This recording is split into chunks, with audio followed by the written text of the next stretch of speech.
Good morning. Welcome to the Return Homestead. My name is Mike, and my wife Marty and I homestead 50 acres in southeastern Kentucky. We're also working on remodeling a 2001 Fleetwood mobile home. We've been working on the laundry room, and today we're installing the lighting. So some electrical work has to be done before we can move on to taping and mudding.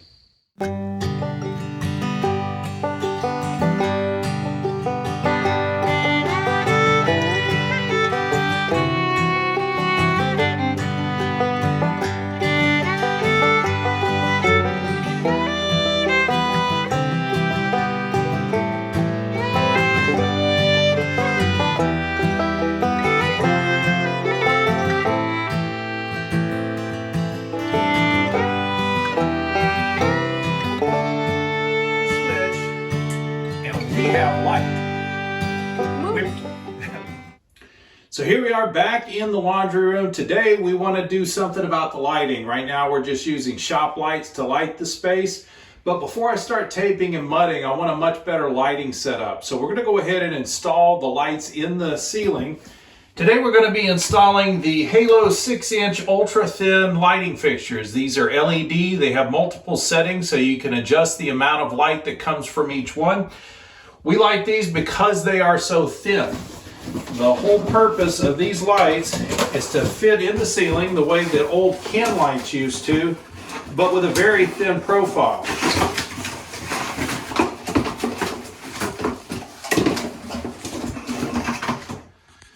So with this ultra thin profile on the light, it can actually hang in the drywall. That's not going to cause any sagging. That's almost no weight at all. And so that light goes just inside the drywall. The little clips hold it in place above the drywall, and it makes for a very clean and fast installation. The wiring is extremely simple. There is a junction box attached to each one of these lights. It also makes these very easy to change out if you need to. They are LED, so you'll probably get 30 years worth of use out of them, never have a bulb go bad. But all we have to do to install these, just pop open the little junction box, stick the wires in the clips that are already provided on the end of these wires, put the junction box up above the drywall, and pop the light in place. So as I look at the ceiling, what I notice is we only have one light fixture currently. We don't have enough light in this space. If you guys remember some of the early demolition videos in here, it was really dark. The walls were a very dark color. The light was maybe a 60-watt light bulb. It's not putting out enough illumination to be able to use this as a laundry room. You really couldn't even see what was still left in the dryer because it was so dark in here. So we're going to install 3 of these ultra thin lights in this small space. That's going to light this thing up like daylight. But first we got to start by removing this old light fixture. First, we're going to get these light bulbs out of the way. I don't want one of those breaking and falling down in my eyes.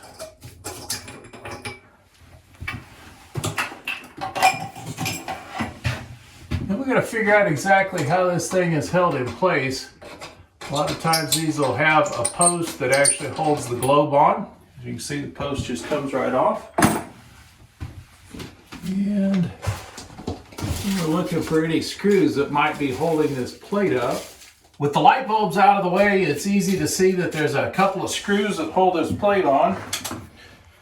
These are my favorite flathead screws. I hate flathead screws, by the way.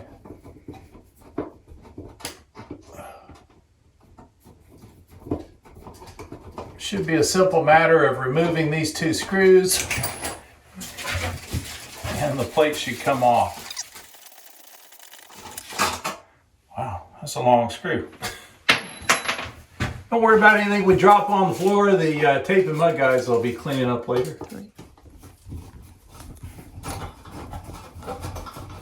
You can see the fixture coming down now as the screw comes out. Don't worry about it falling. It's tied up there with wires. So even after I pull the screw all the way out, it won't come down all the way. And there we go. So we've got the electrical exposed. And I'm pretty sure the power is off, but we always want to double check before we start playing around with wires. And as you can see, we are completely dead in here. Should be just pull these wire nuts off.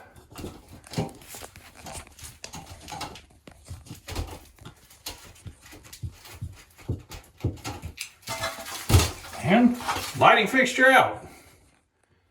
So lighting fixtures are not as complicated as people might think they are. It's really just a mount to hold the sockets in place, usually made out of something like aluminum like this. More often than not these days it's plastic. There'll be a small piece of insulation, probably with some thin foil over it. And the whole point of this is heat resistance. As you can see where the light bulb sits, it's actually been burning the insulation. If you have 100-watt light bulbs installed in a fixture like this, you might want to check and see if they're getting a little bit too hot. And that's what you'll see if they are. These light fixtures are typically only rated for 60-watt bulbs at most. So 100-watt bulbs tend to generate too much heat. Again, more insulation on the back side, supposedly to help with heat transfer. And the wiring is always pretty basic. It's just aluminum wire in here. Not a bad setup for a light fixture, but kind of flimsy. We're going to be a lot happier with the LED lights in here. So there's our wires that are coming in from the switch over here on the wall. We've got this lighting box, this little junction box that does mount behind a standard fixture. This is going to be in our way, so we'll want to go ahead and remove that box. And this did have square tip screws in it. Get you a close-up of those screws. So you can see they actually have a square head. So you'll have to get a special driver or screwdriver for that. Especially if you're doing a mobile home, they tended to like these square-headed screws.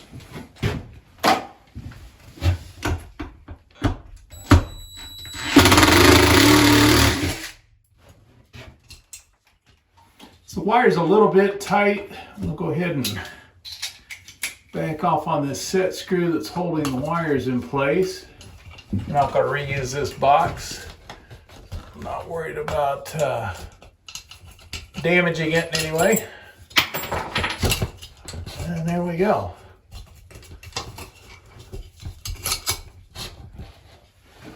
This is our first look inside of the ceiling. And what I'm seeing is cellulose insulation. So that's one of the reasons why we have really good temperature control in this building. This is standard drywall up here. We thought it may be an acoustical panel. It's actually drywall. So this is either a texture or a vinyl surface that has the texture on it. We should have enough room for a slim line to go in here, but the hole is definitely not big enough. So we need a 6-inch hole here in order to mount the first light. So now that we have our hole exposed, we've gotten the fixture out of the way. All that's left up here is the wire. It's time to figure out where we're going to be putting in the other lighting fixtures. We're going to put one right here in the center, and the washer and dryer are going to come out to just about directly underneath this light.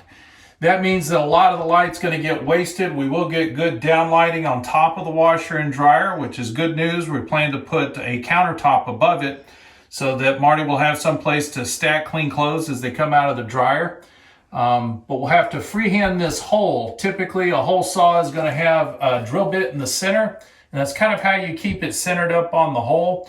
We'll have to freehand this one to get the 6-inch hole cut in order to get the slim line in. And we still need to figure out where these other lighting fixtures are going to go.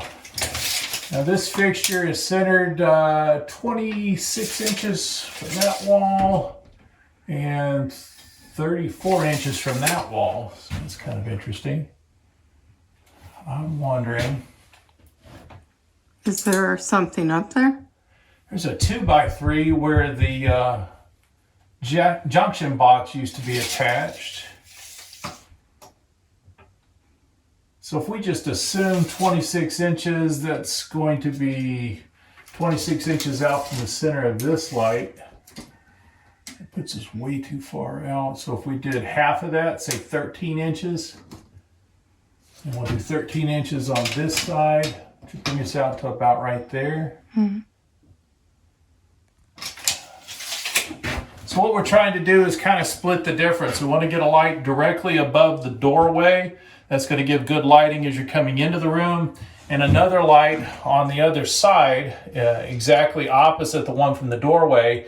And this is really to light the rest of the room so that you can see what's inside of the washer and dryer, as well as getting the light back into this corner. We've got 35 inches to work with. So we'll split that in half and call it 17.5 inches from the wall.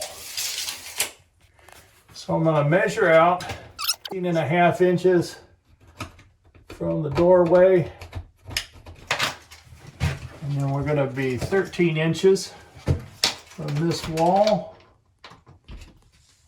Put us right about there. It's not really centered on the doorway. What do you think? It's really difficult to figure out where lighting fixtures should go when you're retrofitting a space like this. This light fixture you would think was in the center of the room, but it was not. It's 26 inches from this wall and 34 inches from the other wall. That means this is always going to be off center. I'm not going to try to patch a hole and cover up with texture. We're going to use the hole that's here, but we're going to go ahead and center up the other light fixtures. So we're going to break this down into thirds. We'll come 20 inches out. That'll be the center of one light. 20 inches out from the other wall for the center of the other light. That'll give us an equal distance in between them. And we're 17.5 inches from the doorway. So these two lights are going to be slightly off center from the central light.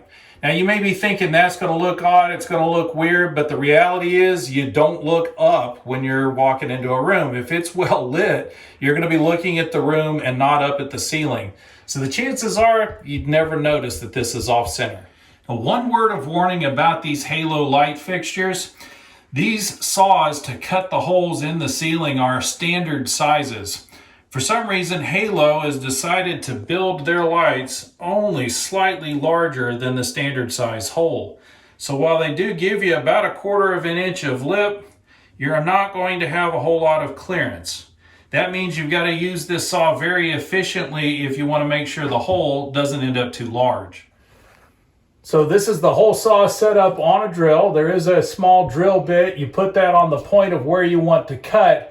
You want to use a nice high speed. If you try to use a slow speed and make a slow cut, all that's going to happen is your saw is going to chatter against the drywall, and that's going to cause the hole to be larger than you want.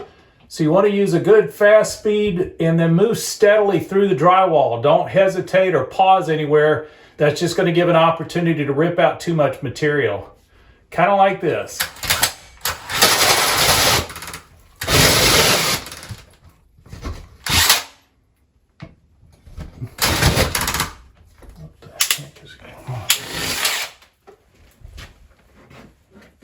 Okay.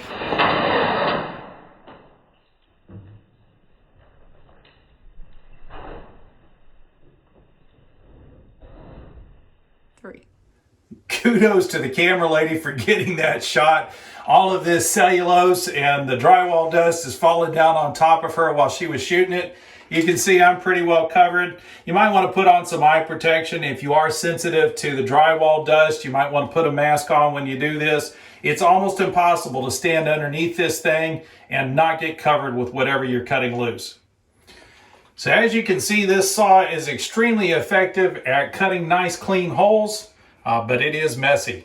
So be prepared for that. This is one of the reasons we didn't want to take the ceiling down. That cellulose is in there nice and tight. It's well packed. We've got great insulation. So we're trying not to disturb that. When you cut out your hole, that's what you should end up with inside of the saw, is a perfect circle with nice clean edges. If you move too slow, you're going to end up with a chattered edge, and you'll see it when you pull this out.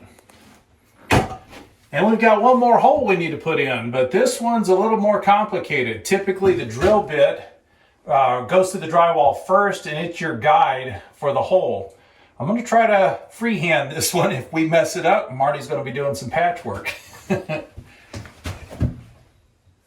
So I'm just going to line up with where the edges of the hole should be and just go for it. stuff. So that didn't go so good. Sometimes you got to test your skills, see what's possible, but that hole saw will not stay in place without the drill bit. So here's a simple solution for the problem. Take some scrap drywall. I've got a 3.5 inch hole cut in the ceiling. So I'm gonna give myself about a 2 inch square to work with here.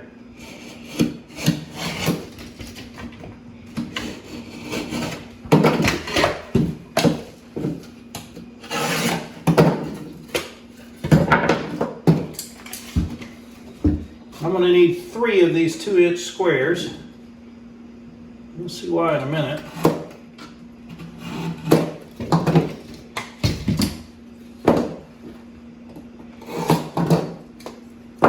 When you're doing new construction, it's easy to build things perfectly every time. When you're doing a remodel, you're going to have to work with what you find, and occasionally you're going to find holes where you don't want them. Sometimes it's a simple matter of patching the hole. Other times you want to make the hole bigger. And in this case, we needed a solid piece of drywall in order for that drill bit to run into.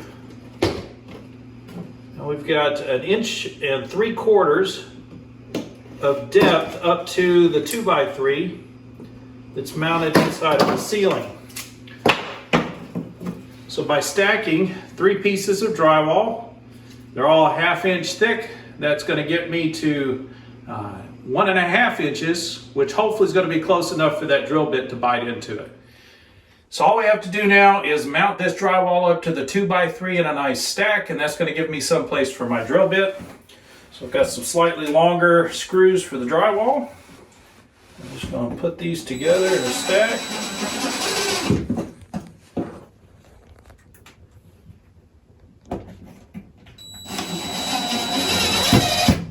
Now that should work just fine because my drill bit will fit right inside of there, and the saw is actually cutting well outside of that area. We'll stick that in place. Try to get it about centered up.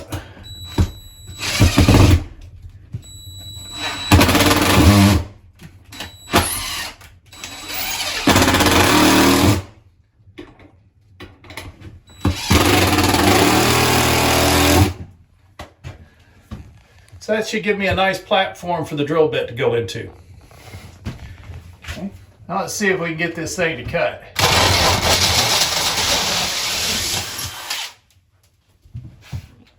So in this case, instead of a solid circle, we get a donut, but you can see how even that is all the way around. Once that drill bit sets firmly in the center, we can get a nice clean hole. So we're going to be working with just some pieces of wire. These are scraps left over from a previous project. This stuff's expensive, so we try to make sure we use every piece of copper we buy. Because this is cellulose insulation, this should feed fairly easily across to the other hole.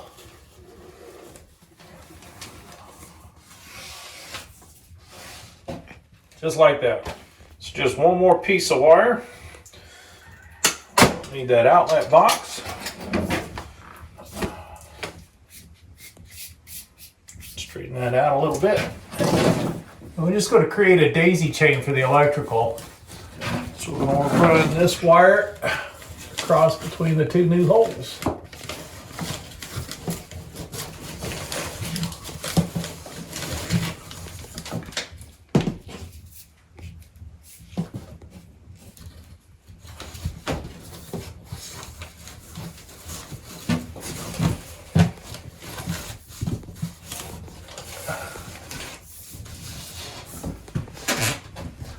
And we're all wired up.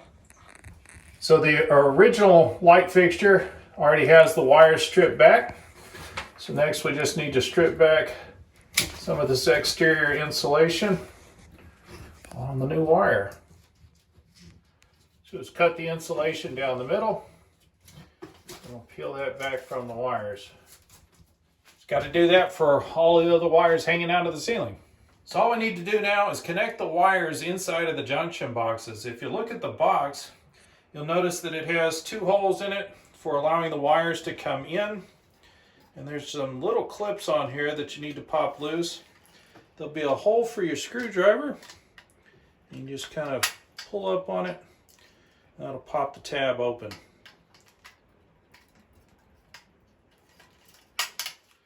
Don't worry if you break those off, they're not necessary.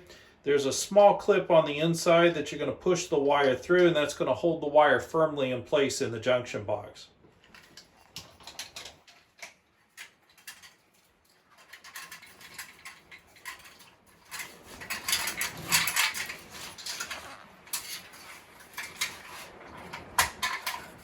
Just shove the wire down into the little clip.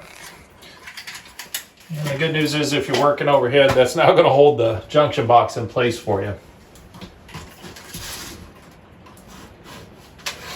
Don't worry about any excess wiring. That's all going to get pulled back inside the ceiling.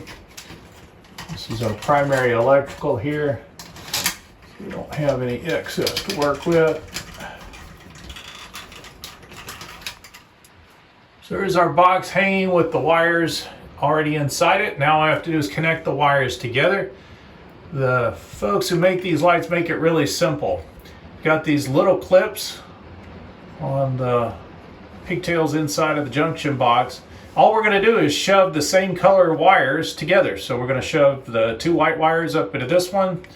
We'll shove the 2 black wires up into this one. And then of course our grounds will all get connected together as well. I'm just going to straighten this wire out a little bit so that it will go into the clip a little easier. That's a white wire. That's all we need to do.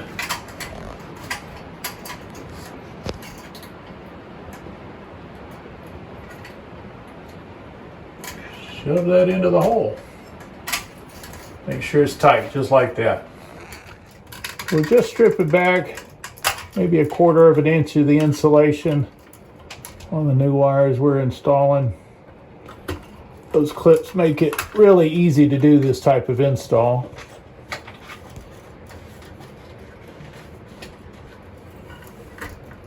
And so we've got the other white wire. Just shove that up into the clip, nice and tight. It's secure. And our 2 black wires got their own clip.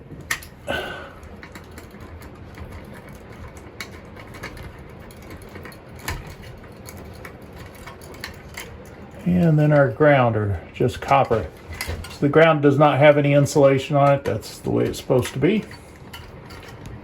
Just kind of feed this one back through.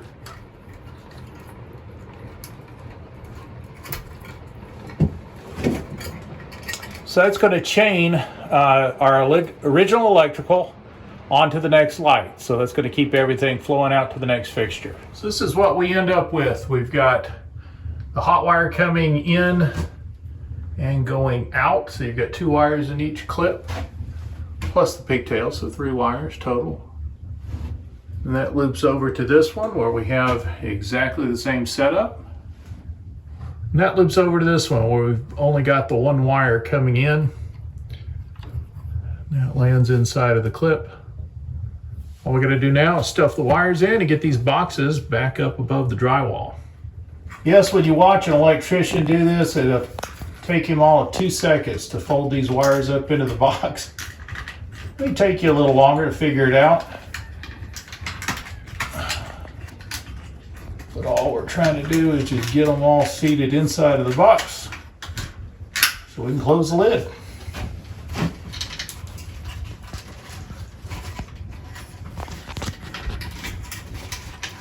People that designed and made these lights designed them for the DIYer in mind.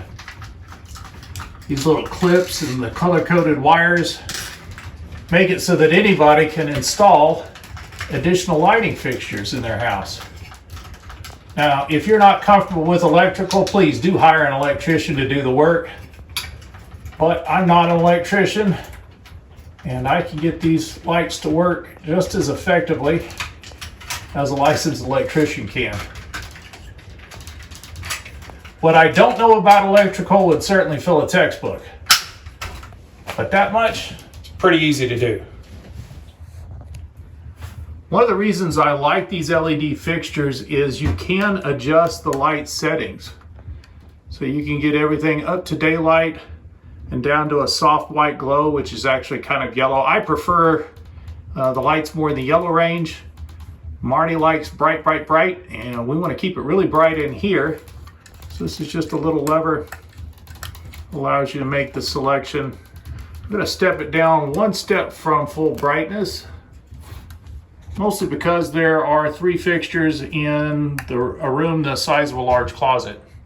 So there'll be plenty of light when we're done. All I need to do now with these boxes is just get them up above the drywall.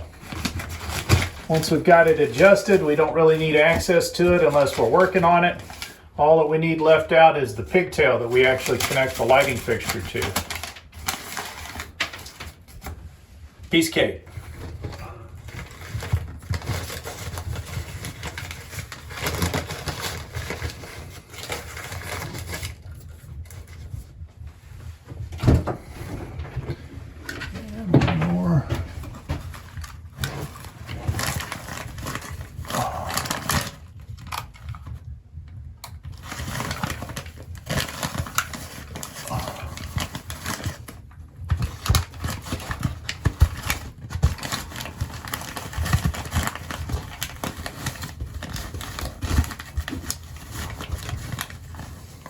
All that's left to do now is connect the light fixtures. There is a little notch on these things to show you where to line them up at. Just push them together, screw that on, and then we're going to stick the lighting fixture up there. These little clips just push up so that they'll go inside the hole. This can be a little difficult and these springs are heavy, so you might want to put some gloves on in case you lose a spring and it pops down on your knuckle. It's not very pleasant. Stick that spring up top. Wiggle in the other side.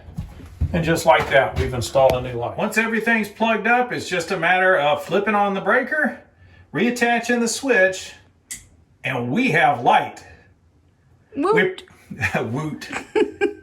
And just like that, we have converted a dark space into a nice bright space to work. This laundry room is going to be well lit. No more socks that disappear underneath the dryer. We'll see everything that goes on in here. We do appreciate you being with us for this part of the project. Please do subscribe to the channel. While you got that window open, go ahead and hit that like button. We'll see you on the next project.